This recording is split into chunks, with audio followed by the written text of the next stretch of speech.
Thanks, everybody. Welcome.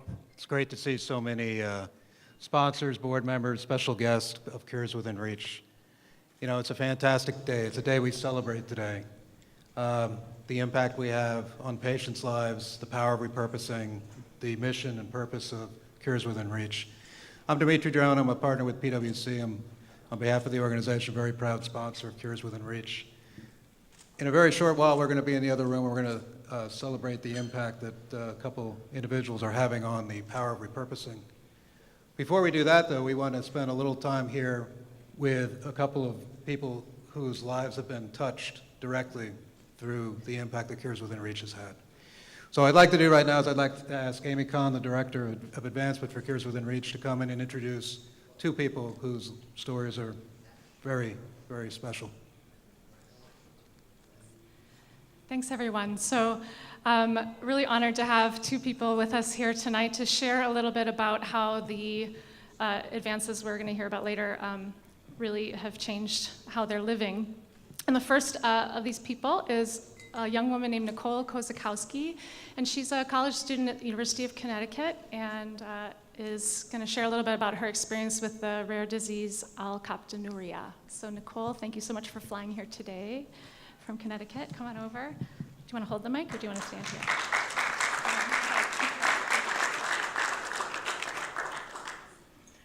Hi, good evening. So I'm Nicole. I have AKU. It's called alkaptonuria. It is a progressive degenerative disease. So I'm okay for now, but as you know, I start aging, a lot of my joints are going to be destroyed. Some of my kidneys might be affected. I'll have discoloration in some of my eyes and some of the tissue, a lot of my joints. It's just, I just found out over the past year, I just found out about a year ago, my mother told me she'd been hiding it from me for 7 years, and I finally asked her why she was being so odd towards different treatments that I was being offered, and she finally told me, and it really took an impact on me because, you know, I'm in college, I'm only 20, and having all this stress of college and living at home and commuting and trying to get good grades and then having this kind of tossed upon your shoulders is a really big burden, and I've been struggling a little. I've been, you know, I'm better, but it just sucks because it is a recessive trait, which means I only had a 25% chance of ever showing it. So lucky me, I hit the jackpot. But it's just a buildup of HGA acid. That's what causes all this destruction. But I know that there is a treatment out there. It's actually being tested in the UK right now. It's called nitisinone, and it has a lot of hope. I actually flew out to England 1 month ago in April, 2 months ago. I'm losing track of time. But, and I met with a lot of people who also have AKU, and a lot of their stories, even those who weren't taking nitisinone versus those who were, I met a lovely Polish woman who came up to me, and my mother was with me, and she started talking to my mom, and she said, because the reason I found out is because my urine turns darker. My mom noticed when I was younger, it turns almost black. And she went up to my mother and she said, sorry, a little emotional, but she said, your urine stops becoming black. And it gave my mother so much hope because she'd been struggling with it for 7 years without telling anyone except maybe her mother.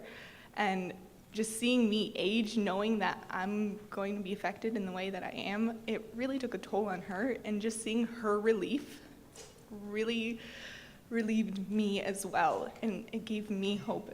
And I mean, I'm 20, and hopefully the trial ends. They're saying 3 more years.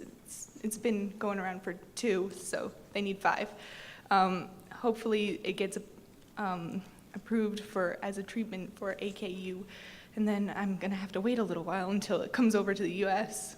But it's just really hopeful, and I'm just lucky that I found out at the age that I did, at the time that I did, and I'm so grateful that this nitisinone was, repurposed for the cause that I have, because they have no other treatments except for, joint replacements and pain management, which really, really sucks.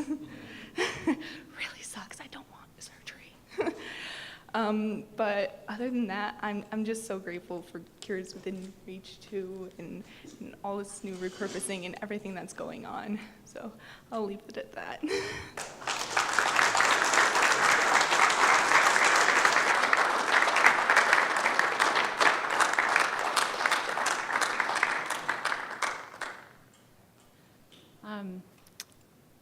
Thank you, Nicole. That was wonderful. I already heard a lot of that on the phone, but I really was great.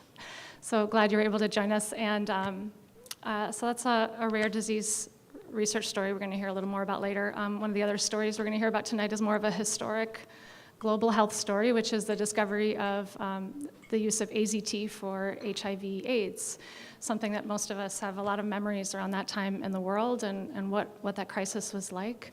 So we're going to have the pleasure of hearing about that moment in time a little bit later on tonight. But with us here, I have Dean Trentafillo, and he was diagnosed in the 80s, and is a really, really amazing story. So Dean, thank you so much. He jumped in at the last minute here, and really grateful for you to come. So, Thank you. Dean. Thank you. Thank you. Hello, my name is Dean Trentafillo. I'm 63 years old, currently a student at Northeastern Illinois University for community health. I was diagnosed in the 80s. Dr. Frank Palilla saved my life at Northwestern. He's a man I'm very grateful to for his knowledge, his compassion, and all of Northwestern. 8 years ago, I had 0 T cells. I developed pancreatitis. I developed thrush that grew from my mouth into my esophagus, down to my stomach. I was on amphotericin for 2 years. I lost my hair. I went down to 80 pounds, and I was bedridden. At this point, luckily, Dr. Palilla put me on Prozista, which was an incredible drug, along with other drugs to formulate a cocktail. Through the incredible doctors, nurses, and staff at Northwestern, and my desire to live, I constantly improved. I'm totally at 558 T cells and doing great. So, thank you.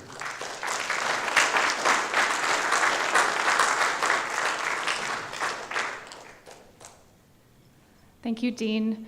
And when I was speaking to Dean on the phone, we were talking about how many of his friends and close friends, also diagnosed in the 80s, are no longer with us. But I think about all the many people that we were able to keep around with us in our world for many decades, great members of the community, great artists, other people because of the work that Marty and her colleagues did that we'll hear about later. So, so Dean and Nicole, thank you so much. We wanted to give you guys the treat of sort of coming into the heart space before going into the head space a little bit. So, so thank you all for being in the room with us here tonight, and I hope you enjoy the rest of the evening, and we'll be talking to all of you later on. Thank you so much.